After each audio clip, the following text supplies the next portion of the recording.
সে এক কি কাণ্ড হয়েছিল বিশ্বকর্মা পুজোর দিনকে, আপনাদের না বললে আপনারা বিশ্বাসই করবেন না। সকালবেলা ঘুম থেকে উঠে গাড়ির মধ্যে বরের সঙ্গে চোখাচোখি করতে করতে রাস্তা দেখতে দেখতে চলে গেছিলাম আমাদের ইটভাটায় পুজোর জন্য। ওই কথায় আছে না, ঢেকি স্বর্গে গেলেও ধান ভাঙে, সেই আমার একই অবস্থা। এইখানে এসেও ফল বানানোর কাজ পেয়ে গেছি। চলুন বকবক করতে করতে একবার ঠাকুরের দর্শনটা আপনাদের সাথে করিয়ে দিই। না তো গ্ল্যামারটাই আলাদা, আজকে এনার জন্যই তো সব আয়োজন। আর এদিকে রান্নার কাজে ফোড়নের কাজ চলছে। ও মশলাটা দেখেছেন কি কষানো হচ্ছে মায়েরি। রাঁধুনিদের শরীরে মা বলো আমি একা হাতে সবার রান্না করব। এদিকে বাঁধাকপি রান্না হোক। চলুন আপনাদের একটা নতুন দৃশ্য দেখাই।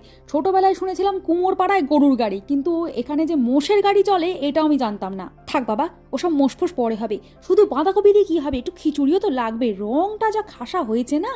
এদিকে পুজোর হোমযজ্ঞর কাজ একদম কমপ্লিট হয়ে গেছে। বড্ড জানার ইচ্ছা ছিল কি কোম্পানির সর্ষের তেল ব্যবহার করেছে যে আমার এই রকম চোখে জল মুখে হাসির অবস্থা। যাই হয়ে যাক, হাসি থামালে হবে না। পুজো দেওয়ার সময় লুকিয়ে ভিডিও করে নিয়েছিলাম, মেনুতে বেগুন ফ্রাইও ছিল। ভিডিওটা ভালো লাগলে একটু করে দিন সাবস্ক্রাইব। টাটা।